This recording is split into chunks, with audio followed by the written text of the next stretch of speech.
கண்களை மூடலாம், ஜெபிக்கலாம். நாள் வார்த்தைக்காக எங்கள் பரிசுத்த தகப்பனே, எங்கள் வல்ல பிதாவே, உம்முடைய அன்பின் பாதத்தில் ஆண்டவரே, நாங்கள் ஒருமிக்க நாங்கள் கடந்து வருகிறோம். இன்றைய நாளுடைய உடைய வார்த்தைக்காக ஜெபிக்கிறோம். தேவனாய் கர்த்தர் என்னோடு கூட பேசின வார்த்தைகளை பிள்ளைகளுக்கு சரியாய் கொடுக்க பலன் தாரும்.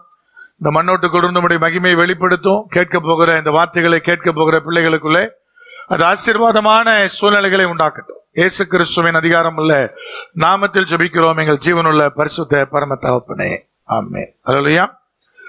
கடந்த வியாழக்கிழமை அன்று திடீரென்று நமக்கு நன்கு பரிச்சயமான ஒரு வசனத்தை தேவனாய் கர்த்தர் திரும்ப திரும்ப என்னோடு கூட இடைப்பட்டு கொண்டே இருந்தார். அதான் இன்னைக்கு உங்களோடு கூட பிரசங்கிக்கும்படியா நான் வாஞ்சிக்கிறேன். சங்கீதம் 91 அதிகாரம் 14 வசனம். அவன் என்னிடத்துல வாஞ்சியா இருக்கிறபடியால் அவனை விடுவிப்பேன், என் நாமத்தை அவன் அறிந்திருக்கிறபடியினால் அவனை உயர்ந்த அடைக்கலத்திலே வைப்பேன் என்று சொல்லப்படுகிற தேவனுடைய வார்த்தை.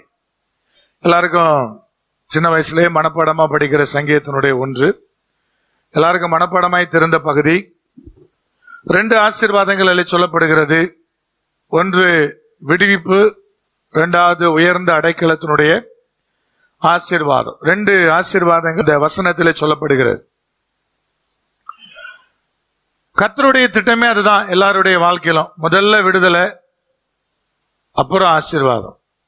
இதுதான் தேவனாய் கர்த்தர் வைத்திருக்கிறதான சிஸ்டம். இஸ்ரவேல் ஜனங்களை எகிப்திலிருந்து கர்த்தராகிய தேவன் மீட்டு கொண்டு வந்தார், விடுவித்தார். விடுவித்து அப்படியே வனாந்தரத்துல விடல, அப்படி விட்டு விட்டாரா? விடுதலை கொடுத்தாச்சு இல்லையா? அதோட முடிஞ்சது இல்லையா? எகிப்தில் அடிமைப்பட்டு கிடந்தாங்க, சரி எல்லாத்தையும் மீட்டாச்சு. மீட்டு அப்படியே வனாந்தரத்தில் விட்டு எப்படியோ வாழ்ப்பா அப்படியே கர்த்தர் விடலை இல்லையா? அவருக்குள்ள 2 இருந்துச்சு.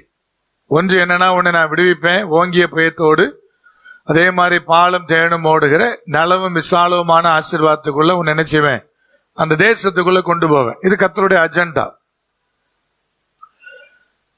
இப்ப தேவனுடைய பார்வையில் என்னன்னு கேட்டீங்கன்னா, முதலாவது விடுதலை, 2வது என்னன்னு கேட்டீங்கன்னா அந்த ஆசீர்வாதத்தினுடைய உயர்வு. இந்த 2 தான் இங்க சொல்லப்படுது. இப்ப இதே சங்கீதத்துல எப்படி அந்த விடுதலை வருதுன்னு சொல்றாரு.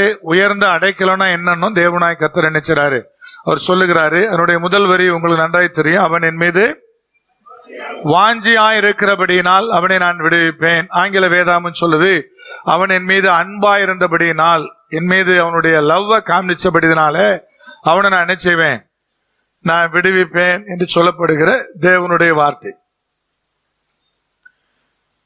இப்போ வாஞ்சைனா என்ன பிரதர்? அன்பு. இங்கிலீஷ் பைபிள் அடவா போட்டிருக்குது அன்பு, அதுதான் வாஞ்சை என்று மொழிபெயர்க்கப்பட்டிருக்கிறது.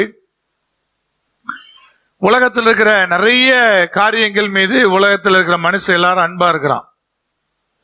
அப்படி எல்லாரும் அன்பா இருக்கிறான்னா நீங்க என்ன நினைச்சிடக்கூடாது, யாரையோ அண்ணன் சொல்றான், உங்களாம் சொல்றேன். உலகத்தில் இருக்கிற அநேக காரியத்தின் மீது மனுஷன் அன்பு பாராட்டுகிறான். முடிவு என்ன பிரதர் அப்படி கேட்டீங்கன்னா அழிவுதான். நிறைய சந்தர்ப்பத்தில் நம்ம எப்பவுமே நம்மளை குறிச்சு பார்க்கவே மாட்டோம். உன் சொந்த வீட்டாரே உனக்கு சத்துரு அப்படின்னா ஆமா எல்லாரும் சத்துருவாவே இருக்கிறான்னு நினைச்சுப்போம். ஆனா நீ அவனுக்கு சொந்த வீட்டார் என்பது என்ன பண்ணிடுவீங்க, சொந்த வீட்டாதான் சத்துரியா, ஆனா நீ அவனுக்கு சொந்த வீட்டார, அப்ப அவனுக்கு நீ சத்துருவா இருக்கிறா நமக்கு தெரியாது இல்லையா? இப்ப சத்துருவா இல்லைன்னு யார் சொல்ல முடியும் பிரதர்? அது உங்களுக்கு மட்டும்தான் தெரியும். அப்ப நம்ம பிரசங்கத்தை பண்ணும்போது யாரோ ஒருத்தரை சொல்லுகிற காரியமா இல்ல, வசனம் சொல்லுகிறது தேவன் மீது அன்பா இருக்கிறவர்களை தேவனாய் கர்த்தர் விடுவிக்கிறார். அங்கதான் ஃபர்ஸ்ட் ஸ்டார்ட் ஆகுது. ரட்சிப்பு என்பது அங்கதான் துவங்குது. விசுவாசத்தின் அடிப்படையில் நம்ம சொன்னாலும் தேவன் மீது நாம் பாராட்டுகிற அன்பு விடுதலையினுடைய துவக்கமா இருக்கிறது. நான் விடுவிப்பேன் சிக்கி கொண்டவர்களை. சிக்கிக்கொள்ளாத மனுஷன் யாரு பிரதர்? வாழ்நாள் முழுக்க சிக்கிட்டு தான் இருக்கிறோம். ஒரு நாளும் புத்தி என்ன செய்ய மாட்டேங்குது. எவ்வளவுதான் கர்த்தர் போதிச்சாலும் எவ்வளவுதான் சொல்லி கொடுத்தாலும் சாகிற வரைக்கும் எல்லாம் போய் சிக்காம மனுஷன் வாழ்க்கை என்ன செய்யறது இல்ல, போகிறதே இல்லை, எதெல்லாம் போய் சிக்கிட்டே இருக்கிறான். இப்ப தேவனாய் கர்த்தர் சொல்ல, சிக்கிட்டு தான் இருக்கிற, விடுதலை இல்லாம இருக்கிற, சிறைப்பட்டு இருக்கிற, அல்லது என்ன வேணா சொல்லிவிட அடிமைப்பட்டு இருக்கிற. இந்த ஒவ்வொரு வார்த்தைக்கும் ஒவ்வொரு விதமான அர்த்தம் உண்டு. இந்த ஒவ்வொரு வார்த்தையும் உங்கள நிறைய பேருக்கு பொருந்தும். அடிமைப்பட்டிருப்பது, சிறைப்பட்டிருப்பது, இப்படி நிறைய வார்த்தைகளை சொல்லிட்டே போகலாம். ஒவ்வொரு ஸ்டேஜ்ல ஒவ்வொரு நிலைகள்ல நீங்க இருப்பீங்க. அப்ப விடுதலை எங்க இருந்து வருது பிரதர்? அந்த அன்பின் நிமித்தமாக, தேவன் பேர் நான் காண்பிக்கிற அன்பின் நிமித்தமாக எனக்கு என்ன உண்டாகுது? தேவனாய் கர்த்தர் என்ன நினைச்சுக்கிறாரு? அவர் விடுவிக்கிறவரா இருக்கிறார். அது ரொம்ப ரொம்ப முக்கியமானது. ஆமா பிரதர் நான் அன்பா இருக்கிறேன்னீங்கன்னா உங்கள் 75% பேர் பொய்யன் என்று அர்த்தம். எதை வச்சு அன்பா இருக்கிறோன்னு சொல்றோம் அப்படி கேட்டீங்கன்னா, அடுத்த கேள்வி கர்த்தர் கேட்பார் இல்லையா? நீ உலகத்துல யார் யாரெல்லாம் நேசிக்கிற, யார் மேலெல்லாம் விதமா அன்பு வைத்திருக்கிற, உன் பிள்ளைகள் மேல, உன்னுடைய பெற்றோர் மேல, உடன்பிறப்புகள் மேல அதே அன்பை என் மேல காமிக்கிறியான்னு கேட்டீங்கன்னா நீங்க எல்லாம் தோத்து போயிருவீங்க. நிறைய தருணத்தில் என்ன செய்யறது இல்ல, அன்பை காமிக்கிறது இல்ல. ஆனா சொல்லிட்டே இருப்போம், வாஞ்சியா தான் இருக்கிறோம் பிரதர், அன்பா தான் இருக்கிறோம் பிரதர். அன்பா இருப்பது நீங்கள் நேரத்திற்கு சபைக்கு வர்றதை வச்சு எனக்கு தெரியும். ஒரு நாள் டிராபிக் ஆகும், ஒரு நாள் வேற ஏதாவது சம்பவம் நடக்கும். வாரந்தோறும் லேட்டா வர ஆட்களை வச்சு என்ன சொல்றது, உங்க அன்பு தான் அதுலயே எனக்கு தெரியுது. என்னங்க, ஒரு முறை ஒரு சகோதரி விதமா சொன்னார், பிரதர் ஆதி காலத்தினுடைய சபையில நடந்ததெல்லாம் இந்த காலத்துல ஆவிக்குரிய சபைகள்ல கூட நடக்கிறது இல்ல பிரதர்னு. நடக்கிறதுக்கு ஜோம் பண்ணுவோம், ஆனா வாரத்துக்கு 2 அனனியா சாவா, சப்பீரால் சாவா, டெய்லி ஒரு 4 டெட் பாடி விழும். இல்ல ஓகேயான்னு கேட்டேன். அந்த கிரியை நடக்கும்னா உங்களுக்கு நிறைய பேர் செத்து போயிருவீங்களே, எனக்கே தெரியுமே. அப்ப யார் யாரெல்லாம் விழுவீங்க பிரதர், யார் யாரெல்லாம் தூக்கறதுக்கு ஆள் வைக்கணும்னு சொல்லி எனக்கே தெரியும். அப்ப ஆதியில் இருக்கிற கிரியை நடக்குதா பிரதர்? நடத்தா நீ எல்லாம் இருக்கவே மாட்டீங்க. ஏன்னா அந்த அளவுக்கு உங்களுடைய வாழ்க்கை என்பது அவ்வளவு மட்டமா இருக்கு. இப்போ வாஞ்சை அன்பு இருந்தா என்ன செய்வான் பிரதர்? தேவனுக்கு கொடுக்கிற நேரத்துக்கு பிற்பாடுதான் தன்னுடைய நேரத்தை செலவழிப்பான். அதுதான் ரொம்ப முக்கியமானது. கர்த்தருக்கு முக்கியத்துவப்படுத்தி அதனால தனக்கு இழப்பு வந்தா கூட பரவாயில்ல, அதை நான் அட்ஜஸ்ட் பண்ணிக்கிறேன்னு வாழ்றான் பாருங்க. அதுதான் ஆசீர்வாதத்துடைய துவக்கம். இந்த வசனத்தை எனக்கு காமிக்கும் போது ஆண்டவர் இவ்விதமா நான் ஆசீர்வச்சிருக்கிறேன்னாரு. கிட்டத்தட்ட அதில் நான் உங்களோட பேச போற எல்லா ஆசீர்வாதத்தையும் கர்த்தர் எனக்கு கொடுத்துருக்கிறாரு. இன்னும் ஒண்ணு மட்டும் நிறைவேறணும், பாக்கி இருக்குது. அந்த உயர்ந்த அடைக்கலத்தினுடைய ஒரு ஆசீர்வாதம் மட்டும்தான் நிறைவேறணும். அது கண்டினியூ ஆகிட்டே இருக்குது. அப்ப தேவனாய் கர்த்தர், அதை நான் சொல்லும்போது உங்களுக்கு தெரியும், ஓ அண்ணன் தான் சொல்லியிருக்காரு போல அப்படி. அப்ப தேவனாய் கர்த்தர் ஆசீர்வதிக்கிறார். இது நிமித்தம் பிரதர், அவர் மீது வைத்திருக்கிற அன்பின் நிமித்தம். கர்த்தர் எங்களை ஊழியத்துக்கு அழைக்கும் போதும் சரி, பாட்சியமா நாங்க ஊழியம் செய்யும் போதும் சரி, தேவனுக்கு முக்கியத்துவத்தை கொடுத்துட்டு தான் நாங்க எங்க பணிகளை துவக்கணும். வீட்டுல உங்களுக்கு பிடித்தமான ஒரு தின்பண்டம் இருக்கு நீங்க, அது உங்க பிள்ளைக்கும் பிடிக்கும் உங்களுக்கும் பிடிக்கும்னா, அது முடியும் போது இருக்கிற கடைசி பார்த்து என்ன செய்ய மாட்டீங்க? நான் அப்படி இல்லை பிரதர் சொன்னீங்கன்னா உங்களை ஆளா இன்னைக்கே குளிச்சு வண்டி பேச்சுன்னு அர்த்தம். நான் அப்படி இல்லை பிரதர், எட்டிச்சு முதல்ல காலி பண்ணிடுவேன்னு சொன்னீங்கன்னா இப்பயே குளிச்சு வண்டிதான் அனனியா சப்பீரா லிஸ்ட்ல கொண்டு வந்து வேண்டிதான். அப்ப பிரதர் வீட்டுல இந்த தின்பண்டம் இருக்குது, எனக்கும் பிடிக்கும் என் பிள்ளைக்கும் பிடிக்கும் அப்படின்னா சாப்பிட்டுட்டே இருப்பாங்க. கடைசியில் அந்த 1, 2 இருக்கும்போது அதில் என்ன செய்ய மாட்டாங்க, கைய வைக்க மாட்டாங்க. யாருக்காக பிரதர்? யாருக்காக? என் பிள்ளைக்கு பிடிக்கும், என் பிள்ளை சாப்பிட்டுட்டேன். அந்த மாதிரியாவது கத்துட்டு இருந்திருக்கிறீங்களா? ஐயா என் தேவனுக்காக இதை நான் ஒப்பு கொடுத்திருக்கிறேன், ஆதலால் நான் இதை தியாகம் பண்றேன் என் கர்த்தருக்காகன்னு சொல்லி ஏதாவது ஒரு சின்ன காரியத்துல அப்படி இருந்தீங்கன்னா கர்த்தருக்குள்ள எனக்கு மகிழ்ச்சி, கர்த்தருக்கே மகிமை உண்டாகட்டும். அப்படி இல்லாத பட்சத்தில் நீங்க மனம் மாறணும். ஓ நான் அன்பு என்று சொல்லுவது, தேவன் பேர்ல அன்பா இருக்கிறேன் என்று சொல்லுவது போலியான வார்த்தையோ என்பதை நீங்க சிந்தித்து பார்க்கணும். அப்ப இன்னைக்கு பிளஸிங் ஸ்டைலி ஆசீர்வாதமா இருக்கிறார். ஆமா ஆசீர்வாதமா இருக்கிறார். அதுக்கு முன்னாடி என் தேவன் மீது இருக்கிற அன்புனால நான் என்னெல்லாம் தியாகம் பண்ணியிருக்கிறேன், எவ்வளவு நேரத்தை தியாகம் பண்ணியிருக்கிறேன், எவ்வளவு என்னுடைய உடைமைகளை தியாகம் பண்ணியிருக்கிறேன், எவ்வளவாய் எல்லாம் எனக்கு கர்த்தர் கொடுத்ததுதான். இருந்தாலும் தேவன் எனக்கு கொடுத்து எதுலெல்லாம் என்னெல்லாம் தியாகம் பண்ணியிருக்கிறேன் உங்களுக்கு யாருக்கு தெரியாது. இன்னைக்கு கர்த்தர் என்னை உயர்ந்த அடைக்கலத்தில் வைத்திருக்கிறார். ஆனா அதுக்கு முன்னாடி நடந்த எங்களுடைய வாழ்வு எப்படிப்பட்டது, எப்படியெல்லாம் நாங்க கர்த்தருக்கு நேரத்தை கொடுத்துட்டு மீதி இருக்கிற நேரத்தை நான் எடுத்துக்கொள்றேன். இன்னைக்கு வரைக்கும் அப்படிதான். ஊழியம் அப்படின்னு வந்துச்சுன்னா முதல்ல எதுக்குதான்? ஊழியம்தான். ஐயா என்னுடைய வாழ்க்கை, என்னுடைய ஜாலி, என்னுடைய காரியம் அதை நான் நினைக்கிறதே இல்லை. அதே அன்பு உங்களுக்கு இருக்கா? நினைச்சா கர்த்தருக்கு ஊழியம் பண்ண வர்றது, நினைச்சா பாட்டு பாட வர்றது, நினைச்சா இசை வாசிக்க வர்றது, இல்லைன்னா இன்னைக்கு லீவு எனக்கு வேலை இருக்கு பிரதர், வேலை இருந்தா தயவு செஞ்சு ஊழி தொட்டு எல்லாரும் விலகிருங்க. உண்மையா நான் சொல்றேன். ரொம்ப சந்தோஷம் எனக்கு. ஏன் பிரதர், வர வர வர வர ஏதோ டைம் பாஸுக்கு ஏதோ இதுக்கு போறோம். நான் பெரிய ஆளு, நான் பிராக்டிஸ் எல்லாம் பாடுவேன், நான் பிராக்டிஸ் எல்லாம் இசை வாசிப்பேன், நான்லாம் யாரு தெரியுமா, நான் பெரிய ஆளு. கர்த்தர் என்ன செய்வாருன்னு தெரியல. எப்படி விடுதலை வரும், எப்படி ஆசீர்வாதம் வரும்? தேவன் மேல அன்பா இருக்கிறீங்கன்னா எதுல ப்ரூவ் பண்ண போறீங்க? ஒரு காரியத்துல சொல்லுங்க, எதுல ப்ரூவ் பண்ண போறீங்கன்னு. அப்ப நான் அன்பா இருக்கிறேன்னு சொல்லுவது, நான் வாஞ்சியா இருக்கிறேன்னு சொல்லுவது எவ்வளவு போலியானது, எவ்வளவு பொய்யானது. அப்புறம் ஆண்டவரே என்னை விடுவீங்கன்னா எங்கிருந்து விடுப்பாரு? ஸ்கூலுக்கு லீவ் போட்டீங்கன்னா இங்கிருந்து லீவ் லெட்டர் கொடுத்து அனுப்புறீங்க, ஏன் கொடுக்குறீங்க? ஆனா சர்ச்சுக்கு ஆப்சென்ட் ஆனா மட்டும் நாங்க போன் பண்ணி கேட்கணும், நீங்க சொல்ல மாட்டீங்க. போன் பண்ணி கேட்டதான் எனக்கு வயித்தால போச்சுன்னு. அது ஏன் இன்னும் இருக்கு, குடலோட புடுங்கி வெளியே போக வேண்டியதானே நம்ம நினைக்கணும். அப்ப அதுக்கு மட்டும் போன் பண்ணி இப்ப இந்த மாதிரி இருக்கு பிரதர் சொல்ல மாட்டீங்க, அதுக்கு மட்டும் ஒரு முக்கியத்துவம் கொடுக்க மாட்டீங்க. ஏன் ஸ்கூலுக்கு ஏன் லெட்டர் எழுதி கொடுக்குறீங்க, ஏன் லீவ் லெட்டர் அங்கேயே வைக்கிறீங்க? அதுக்கு அதே மாதிரி இருக்க வேண்டாம், தேவை இருந்தா மிஸ் போன் பண்ணி கேப்பா, அப்படி இருக்க வேண்டியதானே?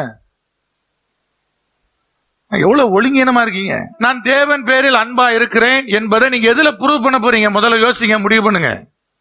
எல்லாத்திலையும் ஒழுங்கீனம். சிங்கிள் மாசந்தோறும் 100 ரூபாய் கொடுக்கறதுக்கு ஆள் இல்லாத போதுதான் தேவன் எங்களை ஊழியத்துக்கு அழைச்சாரு.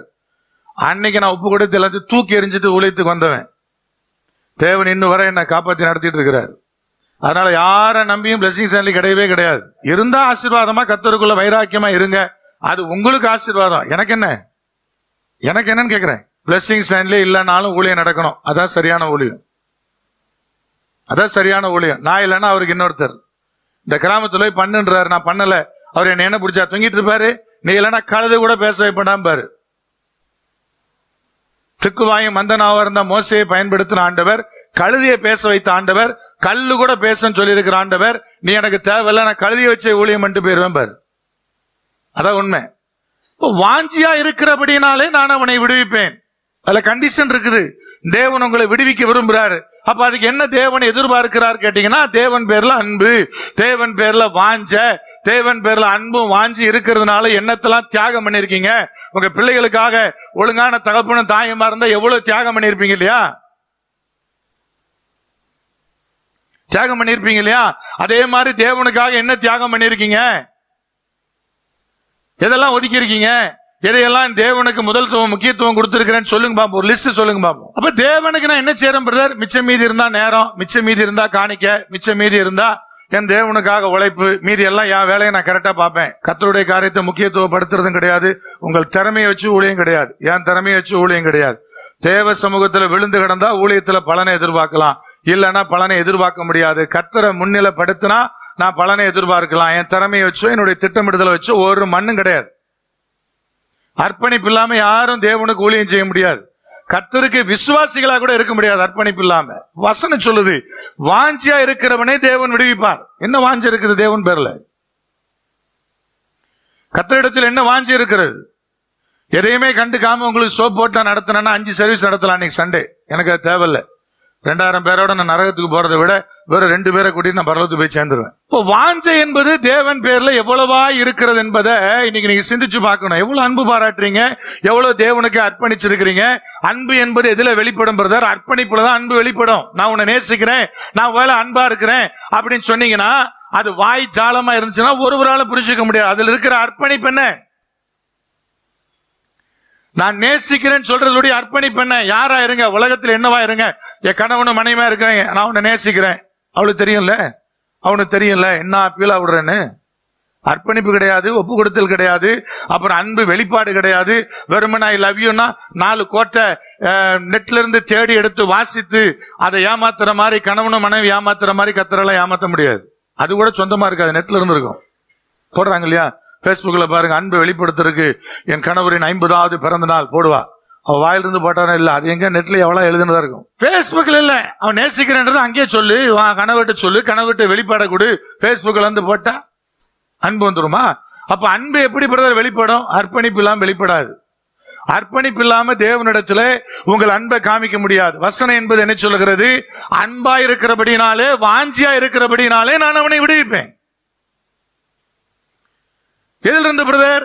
என்னுடைய ஆரம்ப கால ரட்சிப்பினுடைய துவக்கத்திலிருந்து என்னை தேவன் பாவச்சேற்றிலிருந்து விடுவித்தது முதற்கொண்டு அவ்வப்போது சிக்கிக் கொள்ளுகிற சிக்கல், அவ்வப்போது வருகிற ஆபத்து, அவ்வப்போது வருகிற எல்லா பிரச்சனையிலிருந்து தேவன் என்னை விடுவிக்கிறார். எது நிமித்தம் பிரதர்? நான் தேவன் பேரில் காண்பிக்கிற அன்பின் நிமித்தம். அவர் விடுவிச்சுட்டே வரார். ஒவ்வொரு கட்டத்திலும் விடுவிக்கிறார். ஒவ்வொரு கட்டமும் பாதிப்புள்ள கட்டங்கள் வந்துகிட்டே தான் இருக்குது. எதனால விடுவிக்கிறார் பிரதர்? தேவன் பேரில் இருக்கிற அன்பின் நிமித்தம். அன்பின் நிமித்தம், அந்த வாஞ்சி நிமித்தம். சரிங்க, உண்மையாவே பிரதர் உங்களுக்கு தெரியாது, நான் கொஞ்சம் வித்தியாசமானவ அப்படி சொல்ற யாராவது இங்க இருந்தீங்கன்னா, ஆண்டவர் மேல உண்மையாவே அன்பா இருக்கிறேன், கர்த்தருக்காக நிறைய அர்ப்பணம் பண்ணி இருக்கிறேன் அப்படின்னு சொன்னீங்கன்னா, கர்த்தர் அதை அறிவார். அந்த அன்பின் நிமித்தமே போதுமா பிரதர் விடுதலை ஆவதற்கு அப்படி கேட்டீங்கன்னா இல்ல.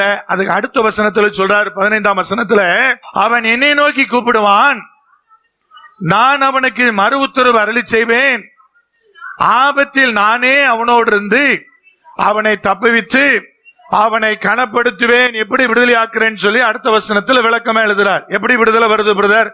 ஆபத்தில் அவனோடு நானே இருந்து, ஆபத்துல இருந்து விடுவிக்கிறேன்னு சொல்லல, ஆபத்தில் நான் அவனோடு இருக்கிறேன்றார். அப்படின்னு அர்த்தம். நாங்க ஒரு பெரிய ஆபத்து இருக்குதுங்க, ஒரு ஆபத்து வந்துருச்சு, அந்த ஆபத்துல இருந்து இமீடியட்டா ஒரு செகண்ட்ல எனக்கு விடுதலை வருதா பிரதர்ன்னு கேட்டீங்கன்னா வரல. அதான் அதோட அர்த்தம். ஆபத்துல இருந்து உன்னை விடுவிக்கிறேன்னா, ஒருத்தன் உள்ளுக்குள்ள போயிட்டு இருந்தான், தண்ணிக்குள்ள முங்கிட்டு இருந்தான், போய் டக்குன்னு தூக்கி விட்டானா ஒரு நொடியில வேலை முடிஞ்சது. இங்க அப்படி இல்ல, அவனோடு இருந்து. அப்ப கொஞ்ச காலம் அந்த ஆபத்துல, அந்த பிரச்சனையில, அந்த சிக்கல்ல நம்ம என்ன பண்ணிக்கிட்டே இருக்கிறோம்? டிராவல் ஆகிட்டே இருக்கிறோம், போய்கிட்டே இருக்கிறோம். அப்ப நீங்க ஒன்ன மறந்துடுறீங்கன்னு கேட்டீங்கன்னா, உண்மையாகவே கர்த்தர் மேல உங்களுக்கு அன்பு இருந்துச்சுன்னா அந்த சூழ்நிலை தேவன் உங்களோடு கூட இருப்பார். அதான் அதோட அர்த்தம். அப்ப இந்த ப்ராசஸ் ஒரு செகண்ட்ல முடியல பிரதர், எனக்கு இருக்கிற பிரச்சனை முடியல, 4 வருஷமா போகுது, 5 வருஷமா போகுது அப்படின்னா, கர்த்தர் மேல அன்பா இருந்தீங்கன்னா அதுல கர்த்தர் உங்களோடு கூட சேர்ந்து டிராவல் ஆயிட்டே இருக்கிறாருன்னு அர்த்தம். அவர் உங்களோடு கூட என்ன பண்ணிட்டே இருக்கிறாரு? பயணிச்சுக்கிட்டே இருக்கிறாருன்னு அர்த்தம். அப்ப என்ன சொல்றாரு? ஆபத்திலே நான் அவனோடு இருந்து அவனை என்ன செய்கிறேன்? தப்புவித்து அவனை கனப்படுத்துகிறேன். அப்ப சொல்றாரு, அவன் என்னை நோக்கி கூப்பிடுவான், நான் அவனுக்கு மறு உத்தரவு என்ன செய்வேன்? நான் அருளி செய்வேன். அப்ப அன்பாயிருக்கிறவன் தேவனை நோக்கி கூப்பிடுவதும் அவசியமா இருக்கிறது. அதாவது கர்த்தரிடத்துல பேசுவதும் அவசியமா இருக்கிறது. நீங்க ஒரு ஆள்கிட்ட பேசுறதை கொஞ்சம் குறைச்சு பாருங்க, அன்பு குறைஞ்சிடும். ஏன் பிரதர்? அன்பு அது மெயின்டைன் ஆகிட்டே இருக்குது. அடிக்கடி பேசுறீங்கன்னா மெயின்டைன் ஆகும், அடிக்கடி நேரில் சந்திச்சீங்கன்னா மெயின்டைன் ஆகும். பேசுறது குறைஞ்சிருச்சுன்னா அன்பு என்ன செய்யும்? இங்க இருந்து என் பிள்ளை எப்படி ஆகல வெளிநாட்டுக்கு போன பிரதர், வெளிநாட்டுல போய் வேலை பார்க்கணும் பிரதர் அப்படின்னு வெளிநாட்டுக்கு பிள்ளை அனுப்பி வைக்கிறாங்க. வெளிநாட்டுக்கு போன பிறகு அன்பு கூடுதா குறையுதா? ஒரு ஆள் சொல்லுங்க பாப்பா கூடுச்சுன்னு. எத்தனையோ சாட்சிகள், எத்தனையோ உங்களுக்கு தெரிஞ்சவங்க இருப்பாங்க, எல்லாரும் இருப்பாங்க. என் பையன் வெளிநாட்டுக்கு போன பிறகு இப்ப என் மேல அன்பா இருக்கிறான்னு சொல்ற ஒரு ஆளை சொல்லி பாருங்க. போன உடனே டெய்லி போன் வரும், அப்புறம் வாரத்துக்கு ஒருக்கா போன் வரும், அப்புறம் மாசத்துக்கு ஒருக்கா வரும், அப்புறம் வந்தாலும் வரும், வராட்டி இல்லை. என்னங்க அப்பா செத்துட்டார் அப்படின்னு போன் இருந்துச்சுன்னா சொல்லுவான், அந்த ஒரு ஊசி ஒன்றை போட்டு போய் ஃப்ரீசரில் வச்சிரு, ஃப்ளைட் டிக்கெட் போய் ஜாஸ்தியாக இருக்குது, திரும்ப நான் வரும்போது எப்போ ஃப்ரீ ஆகுதோ அப்போ வரேன், அப்புறம் எடுத்து அடக்கம் பண்ணிக்கலாமா. நடக்குதா நடக்கலையா? எத்தனை மாதங்களாக ஒருவேளை அந்த மரணம் அடக்கம் பண்ணாம ஃப்ரீசர் பாக்ஸில் இருக்குன்னு உங்களுக்கு தெரியுமா? எத்தனை பாடிகள் அப்படி வெயிட் பண்ணுது தெரியுமா? இதே சென்னை பட்டணத்துல எத்தனை பாடி காத்திருக்குன்னு உங்களுக்கு தெரியுமா? உறவாடலைன்னா அன்பு குறைஞ்சிரும். தேவன் பேர்ல அன்பு வச்சிருக்கிறேன்னா வேதத்தையும் வாசிக்கிறது இல்ல, ஜெபிக்கிறதும் இல்ல, நேரம் கொடுக்கறதும் இல்ல, அன்பு கூடுமா? தேவன் பேர்ல கூடவே கூடாது. அன்பா இருக்கிறேன்னு சொல்லி போலியா எவன் ஒருவன் வேதத்தை வாசிக்கலையோ, எவன் ஒருவன் கர்த்தரோடு உறவாடுகிற ஜெபத்தை செய்யலையோ அவன் அன்பா இருக்கிறேன்னு சொல்லுவது போலியான வார்த்தை, பொய்யான வார்த்தை. அது தேவன் அருவருக்கத்தக்க வார்த்தை. யாருகிட்ட அன்பா இருக்கிறீங்களோ அவங்ககிட்ட அடிக்கடி பேசிக்கிட்டே இருப்பீங்க. அவர்கள் நம்மோடு பேச வேண்டும் என்று வாஞ்சிப்பீர்கள், அவர்கள் நம்மோடு கூட இடைபட வேண்டும் என்கிற எண்ணம் இருக்கும். பேச்சு குறைஞ்சிட்டுன்னா அன்பு குறைஞ்சிட்டுன்னு அர்த்தம். அப்புறம் என்ன பிரதர்? கொஞ்ச நாள் போக போக அப்படியே குறைஞ்சு குறைஞ்சு குறைஞ்சி அப்படியே சுத்தமா அச்சு போகும். அப்புறம் போன் பண்றதுக்கே மனசு வராது, நேரில் போவதற்கே மனசு வராது, எப்படி வார்த்தைகளை துவங்குவதுனே தெரியாது. அப்புறம் இவ்வளவு நாள் பேசாம இனி போய் நம்ம என்னத்தை பேசுறதுன்னு நினைச்சியோம். அதே தாங்க கர்த்தரிடத்துல அன்பா இருக்கிற வாஞ்சியா இருக்கிறேன்னு போலியா சொல்லிட்டு ஜெபமும் கிடையாது, வேத வாசிப்பும் கிடையாது. எப்படி அன்பா இருந்த ஒரு மனுஷனோடு நான் உறவாடாம இருக்க முடியும்? அன்பா இருந்தால் அந்த மனுஷனோடு நான் நிச்சயமா உறவாடுவேன், நான் பேசுவேன், அவரோடு ஐக்கியப்பட்ட ஒரு வாழ்க்கை நான் வாழுவேன். அதான் உண்மை. நீ யாரை நேசிக்கிறீங்களோ அவங்க கூட பேசாம இருந்தீங்களா? எவ்வளவு பிரயாசப்படுறோம், எவ்வளவு தூரம் அதிகாலைனாலும் சரி ராத்திரினாலும் சரி பேசணும்னு நினைக்கிறோம். தேவனிடத்துல மாத்திரம் எப்படி பேசாம, அவர் நம்மகிட்ட பேசாம அன்பை நான் மெயின்டைன் பண்றேன்னு சொன்னீங்கன்னா எவ்வளவு போலியான ஒரு வாழ்க்கை வாழ்றீங்க. அப்ப அன்பா இருக்கிறவன் தேவனோடு பேசுவான். ஒரு பிரச்சனைனா யாரை கூடுவான்? கர்த்தரை கூடுவான். ஒரு பிரச்சனைனா அவர்கிட்ட ஆலோசனை கேட்பான். ஒரு பிரச்சனைனா இதுல என்ன செய்யலாம் என்று கர்த்தரிடத்தில் உட்கார்ந்து இருப்பான். அன்பா இல்லாதவன் என்ன செய்வான் பிரதர்? அவன் சௌரியத்துக்கு வாழுவான். அவருடைய முடிவு என்ன பிரதர்? கண்டிப்பா பிரிவினை தான் வருமே தவிர அந்த இடத்துல நெருக்கம் வராது. கர்த்தரோடு பேச பேச அவர் உங்களோடு பேச, அவர் நேரடியா அவங்ககிட்ட பேசுற அனுபவம் இல்ல பிரதர். என்ன செய்யட்டும்? வசனத்தின் மூலமா பேசுறாரு. அவர் தான் பேசுறாரு, அவர் தான் பேசுறதுக்கு அனுமதிக்கிறாரு. அப்ப வசனம் என்ன சொல்லுகிறது? தேவனாய் கர்த்தர் என்ன சொல்றாரு? உறவாடாம ஏது அன்பு. அவர் என்கிட்ட எப்படி பேசுவாரு பிரதர்? அவரோடு நேரடியா பேசுற அனுபவம் இல்ல, எப்படி பேசுவாரு? அதுக்காக பேசாம விட்டுருவாரா? வசனத்தின் மூலமா பேசுவாரு, பிரசங்கத்தின் மூலமா பேசுவாரு. பேசுகிற வார்த்தைகள் அப்படித்தான். தேவன் என்னோடு உறவாடுவாரு. அப்ப அவர் என்கிட்ட பேசணும், நான் அவர்கிட்ட பேசணும். இந்த ரெண்டு இருந்தா தான் அன்பு என்பது சரியான நிலையில் இருக்குன்னு அர்த்தம். அப்போ அன்பா இருக்கிறேன்னு சொல்லிட்டு ஆண்டவரே நேசிக்கிறேன் அப்படியே கடந்து போயிட்டு இருந்தீங்கன்னா ஆபத்து வரும்போது, சிக்கி கொள்ளும் போது விடுவிப்பார் இல்லாம கடினப்படுவீங்க. விடுவிப்பார் இல்லாம கடினப்படுவீங்க. வசனம் நமக்கு தெளிவாய் சொல்லுகிறது. அப்ப அன்பு இருக்குன்னு சொல்றவன் தேவனிடத்துல உறவாடுகிறவனா இருப்பான், அவரை கூப்பிடுகிறவனா இருப்பான், அவரோடு ஐக்கியப்பட்டவனா இருப்பான். தேவன் அவனோடு அந்த ஆபத்து முழுவதும் கூடவே இருக்கிறார். அதை விட்டு வெளிவருகிற வர, அந்த காலகட்டங்களை முடித்து ஜெயம் கொள்ளுகிற வர, அவனை தப்புவித்து வெளியே கொண்டு வந்து நிறுத்துகிற வரை தேவன் அவனோடு இருந்து அவனை தப்புவித்து அவனை கனப்படுத்துகிறார். அவனை என்ன செய்றாரு? கனப்படுத்துகிறார். வசனம் என்பது நமக்கு அப்படி சொல்லுகிறது. தேவனாய் கர்த்தருடைய விடுதலை என்பது இப்படிதான் கடந்து போறது. அப்புறம் உயர்ந்த அடைக்கலம் எதை சொல்றாரு? 16ஆம் வசனத்தை வாசிக்கலாம். நீடித்த நாட்களால் அவனை திருப்தியாக்கி என் ரட்சிப்பை அவனுக்கு காண்பிப்பேன்.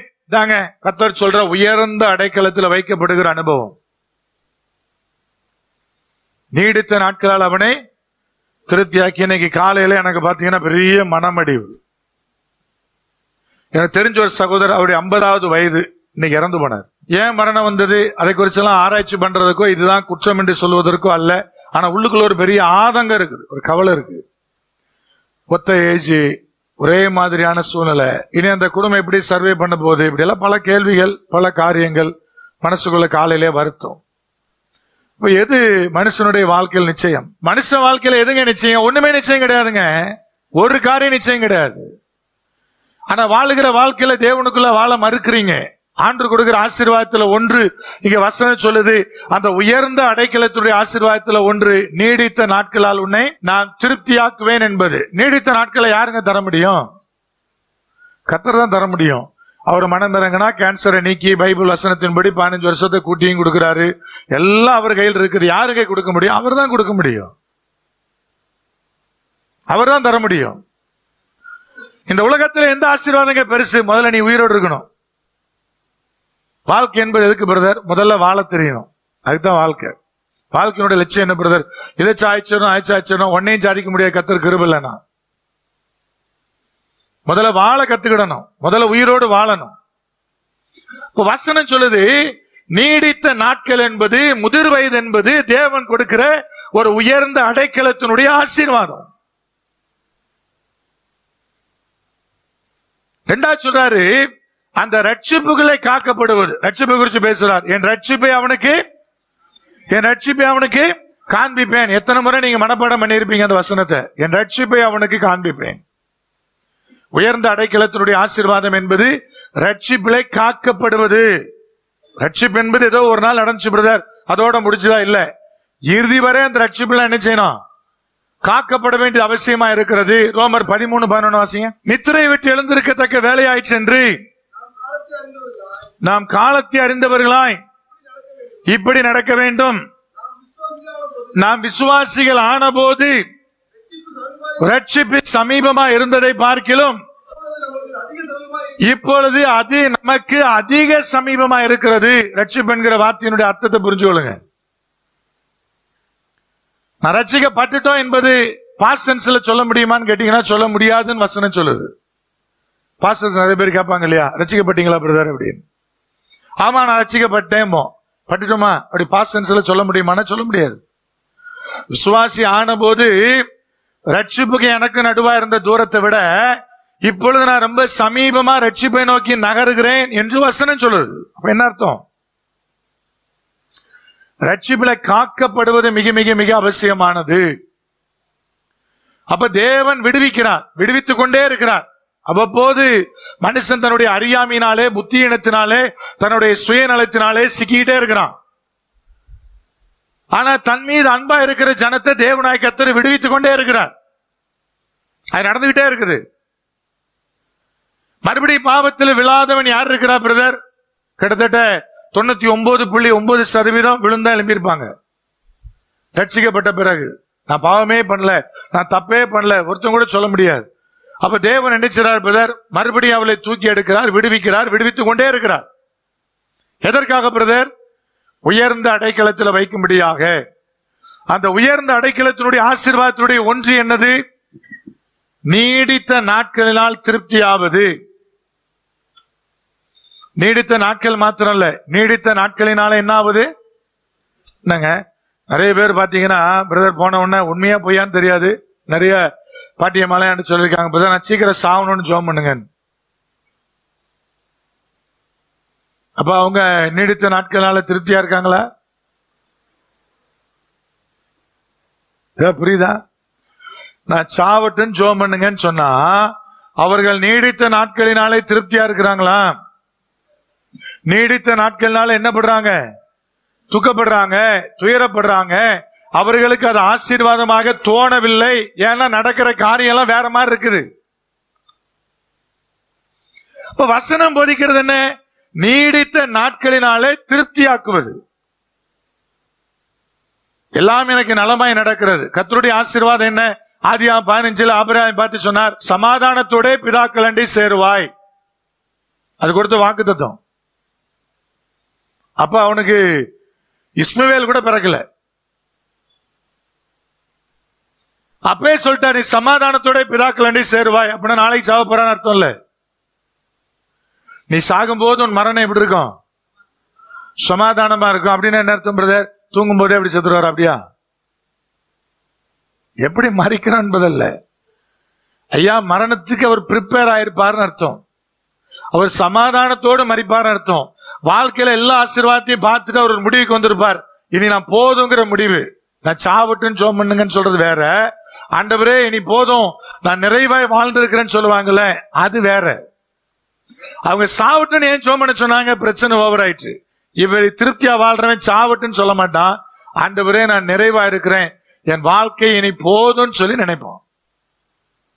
அதான் ஆண்டவரை கர்த்தர் நமக்கு சொல்ல, திருப்தியாக்கத்தக்கதாக நீடித்த நாட்கள் மாத்திரமல்ல, அந்த நீடித்த நாட்களில குடும்பத்துல, மற்ற காரியத்துல, சரீரத்துல அவர்கள் திருப்தியா இருக்கிறார்கள் என்று அர்த்தம்.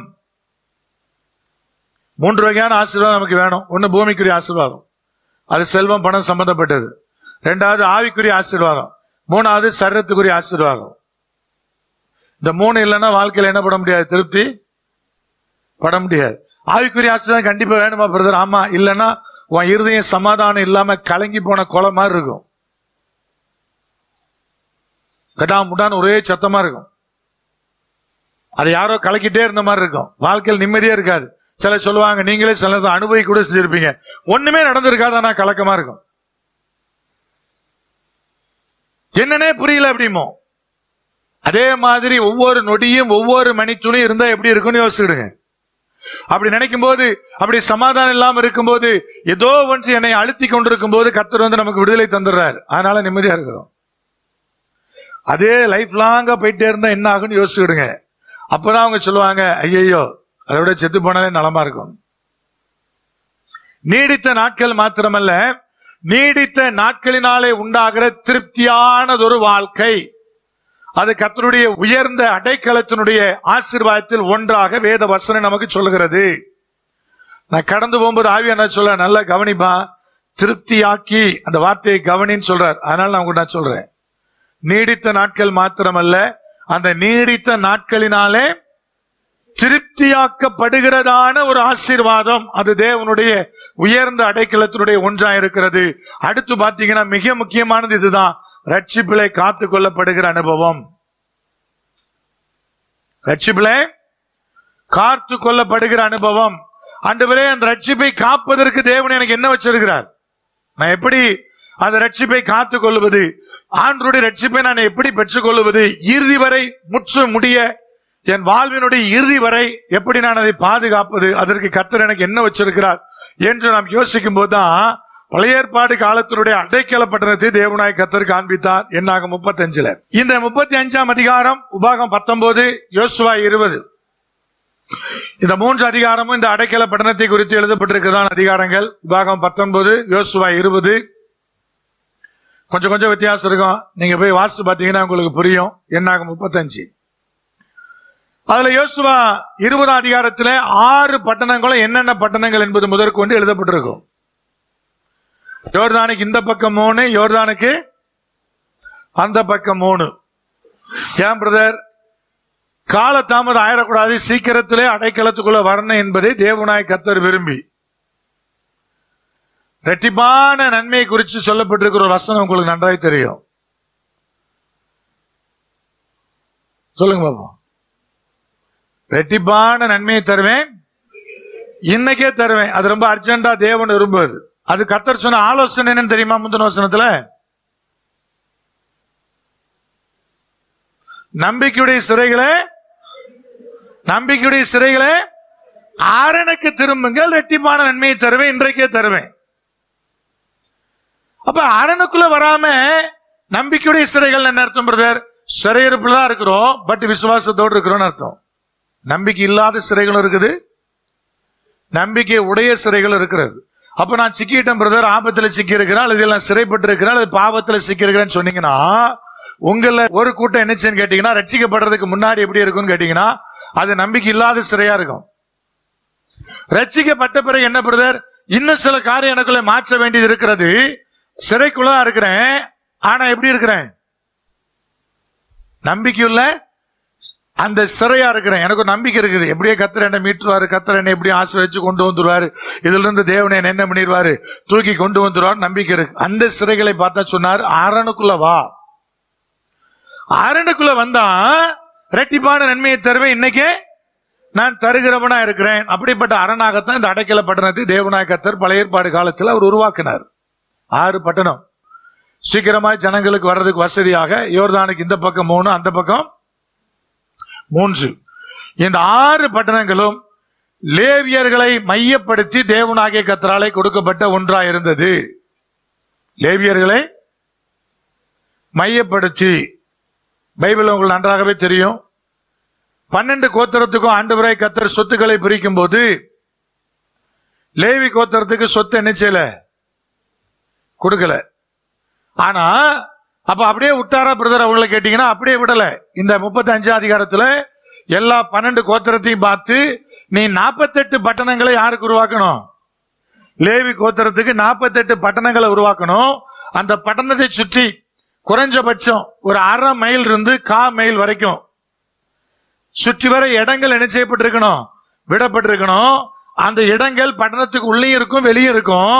அந்த பட்டணங்கள்ல லேவியர்கள் தங்களுக்குரிய ஆசீர்வாதங்களை என்ன செய்வாங்க, பெற்றுக்கொள்வார் சொல்லி ப்ராப்பர்ட்டியை தேவனாய் கர்த்தர் ஒதுத்தார். அதாவது எப்படி கேட்டீங்கன்னா, நீங்கள் அவர்களுக்கு கொடுப்பது அவர்களுக்கு ஆசீர்வாதமா இருக்கும் என்கிற நிலையில பல இடத்துல திரும்ப திரும்ப சொன்னார், லேவியருக்கு நான் தான் சொத்துனார். இதுல பாத்தீங்கன்னா 8ஆம் வசனத்தை யாராவது ஒருத்தர் வாசிங்க பார்ப்போம். நீங்கள் இஸ்ரவேலின் புத்திரின் சுதந்திரத்திலிருந்து அந்த பட்டணங்களை பிரித்து கொடுக்கும் போது, எங்கிருந்து பிரிச்சு கொடுக்கணும்? இஸ்ரவேல் புத்திரின் சுதந்திரத்திலிருந்து. இஸ்ரவேல் புத்திரன் யாரு? 12 கோத்திரம். 12 கோத்திரத்திலிருந்து நீங்கள் அவளுக்கு பிரித்து கொடுக்கும் பொழுது, அதிகம் உள்ளவர்களிடத்திலிருந்து அதிகமும், கொஞ்சம் உள்ளவர்களிடத்திலிருந்து கொஞ்சமும் பிரித்து கொடுக்க வேண்டும். அவரவர் சுதந்திரித்துக் கொண்ட சுதந்திரத்தின்படியே தாங்கள் பட்டணங்களில் லேவியருக்கு கொடுக்க கடவர்கள். யார் நிறைய வச்சிருக்க நிறைய கொடு, யார் கம்மியா வச்சிருக்கிற கம்மியா கொடுன்னு கர்த்தர் பிரிச்சார். யார் கொடுக்க வேண்டாம் அப்படின்னு சொல்லி வசனம் ஒண்ணுமே சொல்லல. கம்மியா இருந்தா கம்மியா கொடு, நிறைய இருந்தா நிறைய கொடு. நீ கொடுக்காம யாரும் இருக்கக்கூடாது என்பதுதான் அதுல கர்த்தர் நமக்கு சொல்லுவது. அப்ப இந்த இடத்துல ஏன் இந்த பட்டணங்களை உருவாக்கினாரு? 6 பட்டணங்களுடைய நோக்கம் என்ன? இந்த 48 பட்டணங்களை கொடுப்பதனுடைய நோக்கம் என்ன? ஏன் பாவிகளை கொண்டு வந்து அடைக்கலத்திற்காக தேவனாய் கர்த்தர் இப்படி கொண்டு வந்து சேர்த்தாரு. ஏன் லேவியரோட சேர்த்து வச்சாரு? இதெல்லாம் கேள்வி. இந்த 6 பட்டணத்தை கர்த்தர் எங்க வேணாலும் வச்சிருக்கலாம் இல்லையா? இங்க பட்டணத்துக்குள்ள போனா அவனை கொல்லக்கூடாது. பழைய ஏற்பாட்டினுடைய காரியம் என்ன? ஒருத்தன் செத்தான்னா அவன் சம்பந்தப்பட்ட சொந்தக்காரன் யாராவது ஒருத்தன் அதற்கு பழி வாங்கலாம். அது பழைய ஏற்பாட்டினுடைய முறைமை. அண்ணனோ தம்பியோ எந்த சொக்காரனோ அவனுடைய மரணத்திற்காக பழி வாங்கலாம். ஆனா இந்த பட்டணத்துக்குள்ள போனா என்ன செய்யக்கூடாது? பழி வாங்க கூடாது. கர்த்தர் வச்சவரு எதற்காக? அது எங்க வேணாலும் வச்சிருக்கலாமே. எதுக்கு லேவியரோட கொண்டு வந்து வச்சாரு? வச்சு ஒரு கண்டிஷன் வேற ஏன் போட்டாரு? இதெல்லாம் உங்க சிந்தனைக்கா நான் விடுறேன். அதுக்கு முன்னாடி என்னெல்லாம் கொடுக்கணும், எப்படி எல்லாம் கொடுக்கணும், அந்த 1ஆம் வசனத்திலிருந்து பாத்தீங்கன்னா 8ஆம் வசனம் வரைக்கும் லேவி புத்தருக்காய் கொடுக்கப்படுகிற ஆசீர்வாதங்கள் எல்லாமே எழுதப்பட்டிருக்கிறது. என்னென்னலாம் கொடுக்கணும், எப்படி கொடுக்கணும், எத்தனை பட்டணத்தை கொடுக்கணும், எவ்வளவு இடத்தை விடணும். 4ஆம் வசனத்தில் 1500 ஃபீட் என்றார், 0.25 மைல். 5ஆம் வசனத்தில் இல்ல 3000 முழங்கிறாரு, 2000 முழன்றாரு. அது என்ன பிரதர்? 3000 அடி, கிட்டத்தட்ட 1/2 மைல். கிலோமீட்டர்ல மைல் தான் கணக்கு. இவ்வளவு தூரத்துக்கு என்ன இருக்கணும்? கிட்டத்தட்ட 3/4 கிலோமீட்டருக்கு என்ன இருக்கணும்னு கேட்டீங்கன்னா முழுக்க முழுக்க அவருடைய சொத்துக்களா இருக்கணும். இப்படி எல்லாம் ஆண்டவரை கர்த்தர் பட்டியல் போட்டு அங்கே அவர் சொல்லுவது எழுதப்பட்டிருக்கு. சொல்லிட்டு கடைசியா சொன்னார் பாருங்க. இப்ப யாராவது வாசிக்கலாம். 25ஆம் வசனம். கொலை செய்தவனை பழிவாங்கிறவருடைய கைக்கு தப்புவித்து அவன் ஓடி போயிருந்த அடைக்கல பட்டணத்திற்கு அவனை திரும்ப போகும்படி செய்ய கடவர்கள். பரிசுத்த தைலத்தினால் அபிஷேகம் பெற்ற பிரதான ஆசாரியன் மரணம் அடையும் மற்றும் அவன் அதிலே இருக்க கடவன். அப்ப ஒவ்வொரு பட்டணத்திலும் யார் இருந்தான்? ஆசாரியர் இருந்தாங்க, லேவியர் இருந்தாங்க. அவன் மரணிக்கிற வரை அங்கதான் இருக்கணும்ன்றார். அவன் செத்த பிறகு வெளியே வரலான்றார். அதனுடைய நோக்கம் என்ன? புரியுதா? சாகர வரைக்கும் அங்கதான் இருக்கணும்னா இவங்க போனவங்க அங்க என்ன பண்ணிட்டு இருந்திருப்பாங்க? அப்போ யாருக்கு வேலை செஞ்சுட்டு இருப்பாங்க? யாருக்கு வேலை செஞ்சுட்டு இருப்பாங்க? ஆசாரியனுக்கு வேலை செஞ்சுட்டு இருப்பாங்க. அப்ப கர்த்தர் என்ன பண்றாரு பிரதர்? பாவிகளை அடைக்கல பட்டணமாய் ஒன்றை உருவாக்கும் போது அதை லேவியர், பிரதான ஆசாரியர், ஆசாரியர்கள் அவர்கள் வசமாய் கொண்டு ஒப்புவித்தார். புதிய ஏற்பாட்டுக்கு வரும்போது பிரதான ஆசாரியன் யாரு? இயேசு கிறிஸ்து. அவருடைய மரணத்துக்கு பிற்பாடு என்ன உண்டாகுது? என்ன உண்டாகுது? அவருடைய மரணத்துக்கு பிற்பாடு என்ன உண்டாகுது? பழைய ஏற்பாட்டுல பிரதான ஆசாரியனுடைய மரணத்துக்கு பிற்பாடு என்ன உண்டாச்சு? விடுதலை உண்டாச்சு. யாருக்கு? அந்த பாவிக்கு, அடைக்கல பட்டணத்துக்கு வந்த பாவிக்கு விடுதலை உண்டாச்சு. புதிய ஏற்பாட்டுக்கு வரும்போது என் ஆண்டவராகிய இயேசு கிறிஸ்துவினுடைய மரணத்துக்கு பின்னாடி என்ன உண்டாச்சு? மீட்பும் விடுதலை உண்டாச்சு. எப்படி உண்டாச்சு பிரதர்? அது வரைக்கும் அவங்க எங்க வைக்கப்பட்டிருந்தாங்க? அடைக்கல பட்டணத்தில் வைக்கப்பட்டிருந்தாங்க. இப்ப கலாத்தியர் புத்தகத்துக்கு வாங்க. கலாத்தியர் 3ஆம் அதிகாரம் 22 வாசகம். அப்படி இராதபடியால் இயேசு கிறிஸ்துவை பற்றும் விசுவாசத்தினாலே பலிக்கிற வாக்குத்தத்தம் விசுவாசம் உள்ளவர்களுக்கு அளிக்கப்படும்படி. நல்லா கவனிங்க. இயேசு கிறிஸ்துவை பற்றிய வாக்குத்தத்தம் யாருக்கு உண்டு? எல்லாருக்குமா? யாருக்கு உண்டு? விசுவாசம் உள்ளவர்களுக்கு பலிக்கும், மற்றவங்களுக்கு பலிக்காது. விசுவாசம் உள்ளவர்களுக்கு அளிக்கப்படும்படி வேதம் எல்லாரையும் ஏகமாய் பாவத்தின் கீழே அடைத்து போட்டது. ஆதலால் விசுவாசம் வருகிறதற்கு முன்னே வெளிப்பட போகிற விசுவாசத்திற்கு ஏதுவாக நாம் அடைக்கப்பட்டவர்களாய் நியாய பிரமாணத்தின் கீழ் காவல் பண்ணப்பட்டிருந்தோம். விசுவாசம் வருகிறதற்கு முன்னே. எதுக்கு முன்னாடி? இயேசு கிறிஸ்து வாரத்துக்கு முன்னாடி. வெளிப்பட போகிற விசுவாசத்திற்கு ஏதுவாக. எது வெளிப்பட போகுது? நல்லா புரிஞ்சு சொல்லுங்க. இல்ல 2ஆம் அறிவிப்பு தான் எழுதவே இல்லை. வெளிப்பட போகிற விசுவாசம் சொல்றது என்னன்னு கேட்டீங்கன்னா இயேசு கிறிஸ்து மூலமாய் கிடைக்க போகிற விசுவாசம். அதுக்கு முன்னாடி ஏகமாய் காவல் பண்ணப்பட்டிருந்தோம். எதுக்கு கீழே பிரதர்? நியாய பிரமாணத்திற்கு கீழே. அப்ப அடைக்கல பட்டணத்தில் என்ன இருந்துச்சு பிரதர்? நிறைய சட்டத்திட்டம் இருந்துச்சு. அது அவனை உள்ள என்ன பண்ணி வச்சிருந்துச்சு? அடைத்து வைத்திருந்தது. உள்ள அடைச்சு வச்சிருந்துச்சு. நிறைய சட்டத்தடி இப்படிதான் இருக்கணும், இப்படிதான் இருக்கணும், இப்படிதான் இருக்கணும். என்ன உள்ள என்னெல்லாம் இருந்துச்சோ தெரியாது. எப்படியெல்லாம் நீ ஆசாரியர்களுக்கு சேவகம் பண்ணணும், லேவியருக்கு என்னெல்லாம் நீ வேலை பண்ணணும், வயக்காட்டுல என்ன வேலை செய்யணும், அதெல்லாம் நிறைய இருந்திருக்கும். நியாயப்பிரமாணம் என்ன பிரதர்? 600க்கு மேற்பட்ட சட்டத்திட்டங்கள் அடங்கிய புஸ்தகம், 10 கற்பனைகள் உட்பட. பைபிள்னா என்ன பிரதர்? முழுக்க முழுக்க சட்டத்திட்டங்கள் அடங்கியது. நான் எப்படி வாழ வேண்டும் என்கிற சட்டம் எங்க இருக்கு? பைபிளுக்கு. சட்டம் இல்லாம ஏதோ நான் ஃபெய்த்தா இருந்தேன் பிரதர், அப்படியே எனக்கு விடுதலை வந்துருச்சு பிரதர், அப்படியே வாழ்ந்தெல்லாம் போய் சொல்ல முடியாது. இந்த சட்டம்லாம் என்ன பண்ணிச்சு பிரதர்? காவல் பண்ணிருச்சு. எப்படி கேட்டீங்கன்னா, ஏகமாய். எப்படி ஏகம் பிரதர்? நீ பாவி என்கிற ஒன்றை எனக்குள்ளே கொடுத்திருந்தது. ஏகமா எனக்கு சொல்லிட்டே இருந்துச்சு நியாயப்பிரமாணம். பைபிள் வாசிக்க வாசிக்க நீங்க அதுல சரியில்லைன்னா உங்ககிட்ட அந்த வசனம் என்ன பேசும்?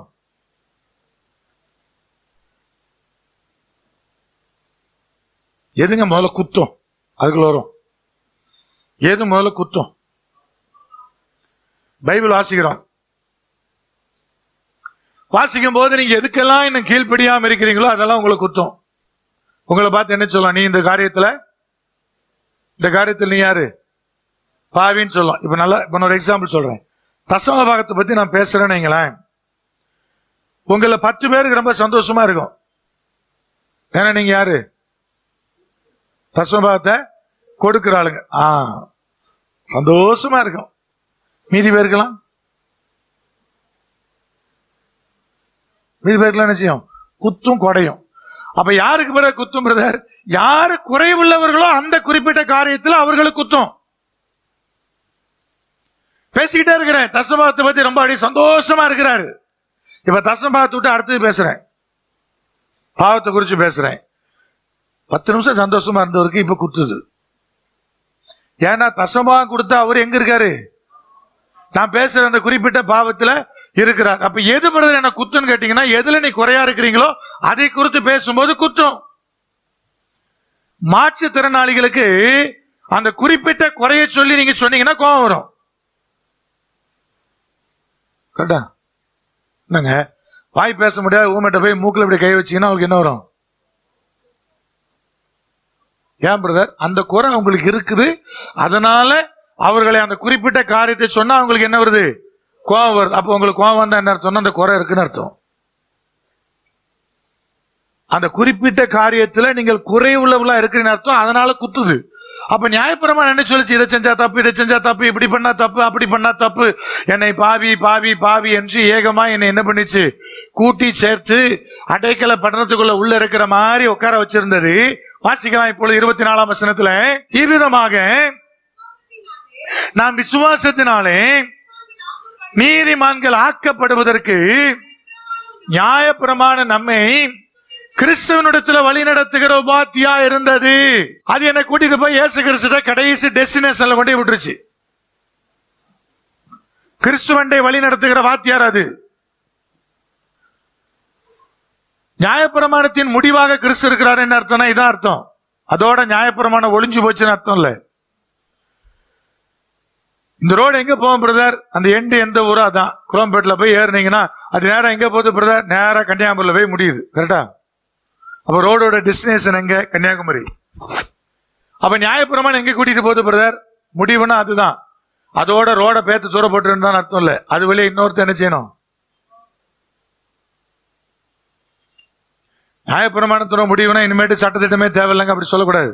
நியாயப்பிரமாணம் என்ன ஒரு வழியாக எங்க கூட்டிட்டு போகுது? இயேசு கிறிஸ்து கிட்ட கூட்டிட்டு போகுது. நீங்க போனோம்னா ரோட்டை பேத்தற முடியாது. இன்னும் நிறைய பேர் ரோட்ல என்ன செய்ய இருக்கு? இன்னும் நிறைய பேரு வர வேண்டி இருக்கு. ஒருவேளை நீங்க இயேசு கிறிஸ்துவை பிடித்து கொண்டு போறது எந்த குறையும் இல்லை, நான் பரிசுத்தவான்னா உங்களுக்கு நியாயப்பிரமாணம் தேவையில்லை. இல்ல பிரதர் இருக்குது அப்படின்னா இன்னும் நியாயப்பிரமாணம் இன்னும் தேவை இருக்குன்னு அர்த்தம். நல்லா புரிச்சு சொல்லுங்க. முடிவா இருக்கு பிரதர், அதோட நியாயப்பிரமாண சாப்டர் முடிஞ்சிச்சு இல்ல. அந்த ரோடு வேணும். அந்த ரோடு தான் என்ன செய்து என்னை கொண்டு போய் கிறிஸ்துவண்டை சேர்க்கிறது. அது ஏற்கனவே நடந்து முடிஞ்சதில்ல, நடந்துகிட்டே இருக்குது. நேத்து ஒருத்தர் போனாரு, இன்னைக்கு ஒருத்தர் போறாரு. நாளைக்கு அந்த நியாயப்பிரமாணத்துடைய ரோட்டு வழியே முடிவாகிய எங்க வந்து சேருவார்? இயேசு கிறிஸ்துவண்டை இன்னொருத்தர் வருவாரு. அப்ப பைபிள் சட்டத்திட்டம் தேவையா பிரதர்? கடைசி வரை எனக்கு தேவை. அது எனக்கு ஒரு உணர்வை தருகிறது, பாவ உணர்வை தருது. இல்ல தப்பு பண்ணிட்டேன் சொல்லிட்டே இருக்குது.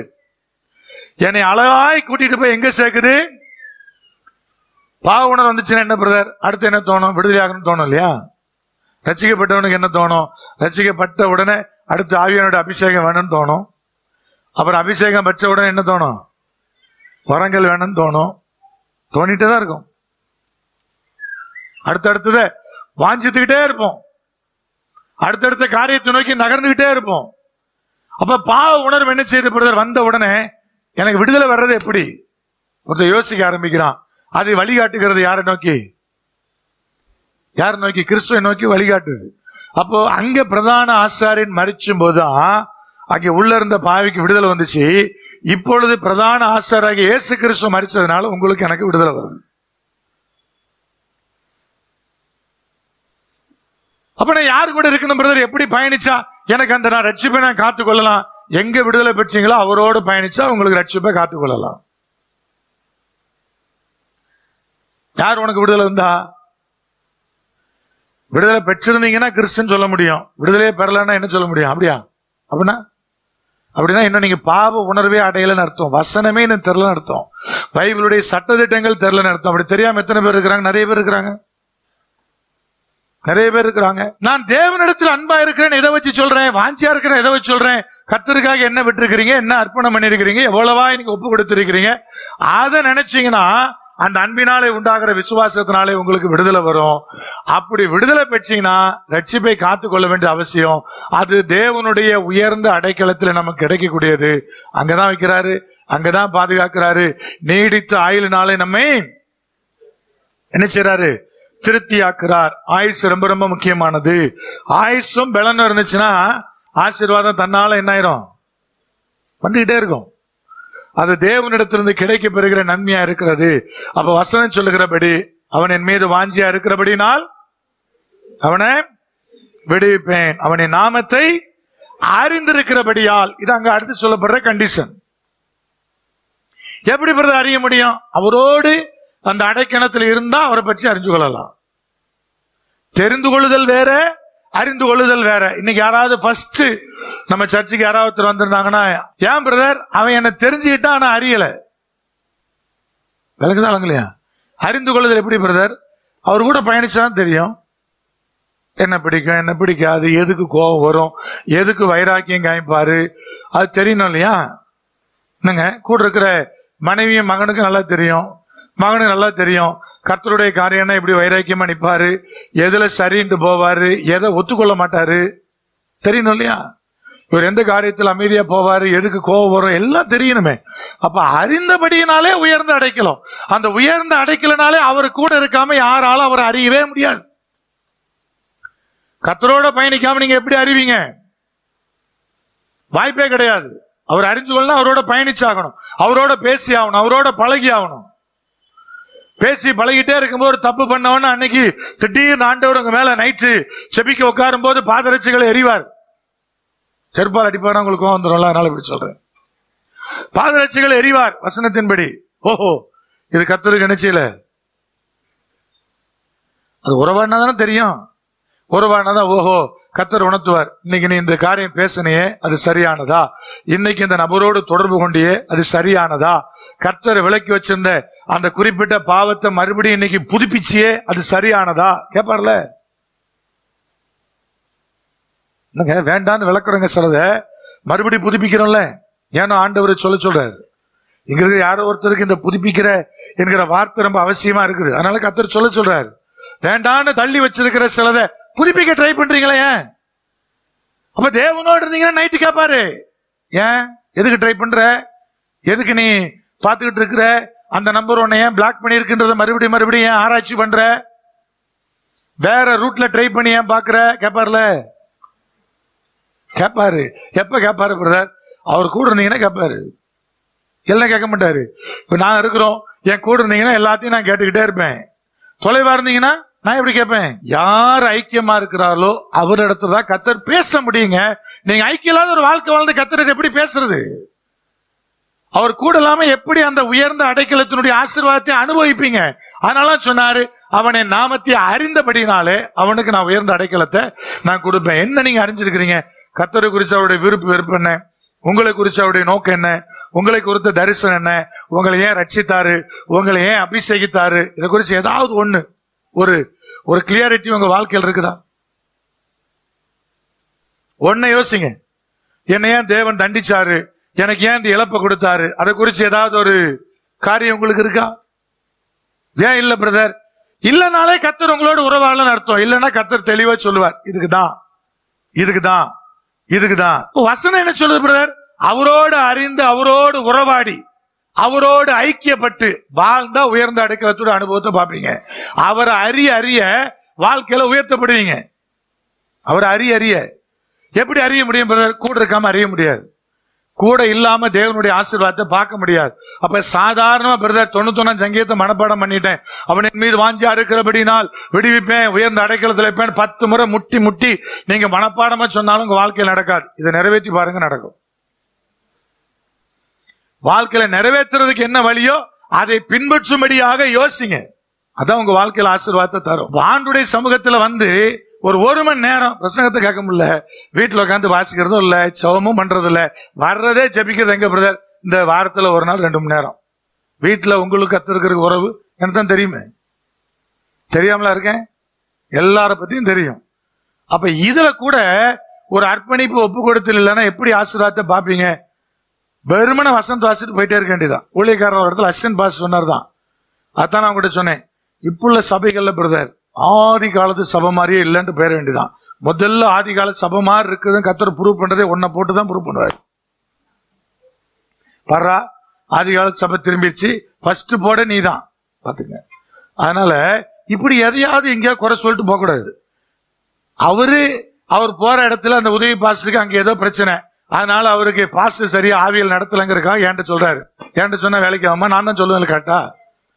முதல்ல ஒன்ன போட்டா இணைஞ்சிடும், கர்த்தருடைய வல்லமை எப்படி வேலை செய்யும் தெரிஞ்சிடும். அப்ப நல்லா புரிச்சு சொல்லுங்க. அப்படி போக முடியாது. கர்த்தருக்குள்ள அர்ப்பணம் பண்ணா விடுதலை வருது, ஆசீர்வாதம் வருது, ஒப்பு கொடுத்தல் அதை கர்த்தர் எதிர்பார்க்கிறாரு. அந்த அன்பும் அறிந்து கொள்ளுகிற அறிவும் நமக்குள்ள வரும்போது இந்த ஆசீர்வாதங்கள் உண்டாகும். அப்படி இருக்கிற இடத்துல எழுந்திருக்கலாம். அவனை நாமத்தை அறிந்திருக்கிறபடியினால் அவனை உயர்ந்த அடைக்கலத்தில் வைப்பேன். எல்லாரும் ஆசைப்படலாம். கிடைப்பதற்கான வழிகளை கர்த்தர் கற்றுக் கொடுக்கிறார். அந்த 3 வசனங்களும் தொடர்ச்சியான வசனங்கள். அவன் என் மீது வாஞ்சியா இருக்கிறபடினால் அவனை நான் விடுவிப்பேன்.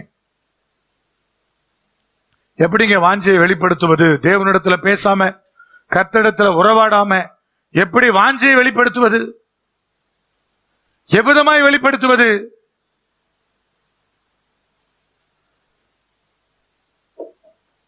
ஒரு மனுஷனிடத்துல நான் அன்பா இருக்கிறேன்றதை ப்ரூவ் பண்றதுக்கு என்னெல்லாம் பண்றீங்க?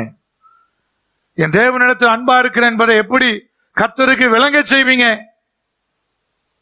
எதெல்லாம் ஒப்பு கொடுத்திருக்கீங்க? ஆண்டவரே எனக்கு இது வேண்டாம்ப்பா, உமக்காக நான் இதை விட்டுறேன், இதை விட்டு நான் வெளியே வரேன், இது உமக்கு பிடித்தமானது, ஆதலால் இதை நான் உமக்கென்று நான் நியமிக்கிறேன்.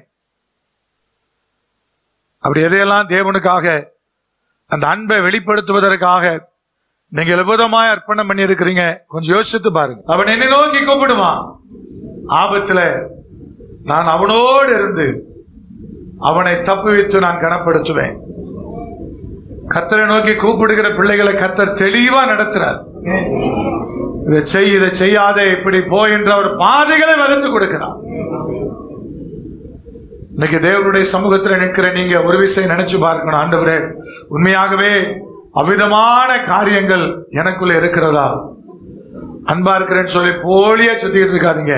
செபிப்பதற்கும் வேதத்தை வாசிப்பதற்கும் நேரத்தை ஒதுக்குங்க. அவர் என்ன பேசுகிறார் என்பதை கவனித்து கேளுங்க. ஆராதிப்பதற்கான நேரத்தை ஒதுக்குங்க. கர்த்தர் அதையெல்லாம் உங்ககிட்ட எதிர்பார்க்கிறவரா இருக்கிறார். உயர்ந்த அடைக்கலத்தின் ஆசீர்வாதம் அவரை அறிகிற அறிவினாலே நமக்கு கொடுக்கப்படக்கூடியது.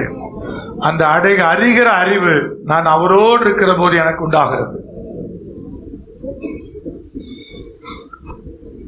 எல்லா கொலை பாதகத்துக்கும் குற்றத்து நிமித்தமான தண்டனைகளுக்கும் தேவனாய் கர்த்தர் நம்மை தப்புவித்து அவர் நம்மை அடைக்கலமாய் அந்த அடைக்கல பட்டணத்தில் வைத்தது போல அவர் வேலி அடைக்கிறார். என்னை ரட்சிக்கிறார், ரட்சிப்பின் பூரணத்துக்குள்ள நடத்துகிறார். நீடித்த ஆயுளினால் என்னை தேவன் திருப்தியாக்குவார். சடுதியான மரணங்கள் ஏராளம் பெருகிட்டே வருது. குறைந்த வயதுடைய மரணங்கள் திகில் கொள்ள வைக்கிறது.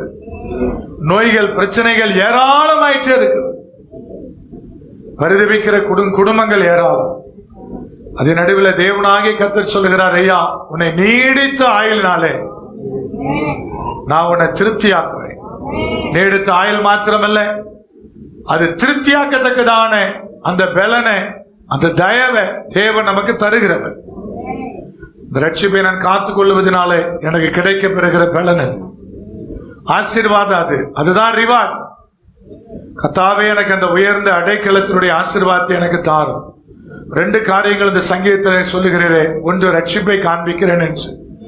2வது, நீடித்த ஆயுள்னாலே திருப்தியாக்குறேன் என்று. அது எனக்கு பாத்திரமாய் மாறட்டும்.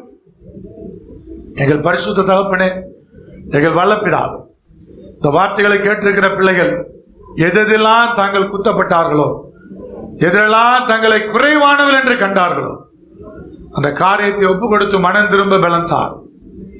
நேசிக்கிறவர்களாய், உண்மையை அன்பு பாராட்டுகிறவர்களாய், உமக்குள்ளே நிலைத்திருக்கிறவர்களாய் தங்களை காத்துக்கொள்ள தேவனாய் கர்த்தர் அனுக்கிரகம் பாராட்டு. அந்த தயவு, கிருபை, இரக்கம் பிள்ளைகளுக்குள்ளே பூரணமாய் உண்டாகட்டும். எங்கள் சர்வ வல்லவர் தாமே துணை நின்று ஆசீர்வதியும் வழி நடத்தும். இயேசு கிறிஸ்துவின் அதிகாரமுள்ள நாமத்தில் தானே ஜெபிக்கிறோம் எங்கள் ஜீவனுள்ள பரிசுத்த பரம தகப்பனே. கர்த்தராகிய இயேசு கிறிஸ்துவினுடைய கிருபை, பிதாவாகிய தேவனுடைய அன்பு, பரிசுத்த ஆவியாருடைய ஐக்கியம் உங்கள் அனைவரோடு கூட நித்தியமாய் நிலைத்திருப்பதாக.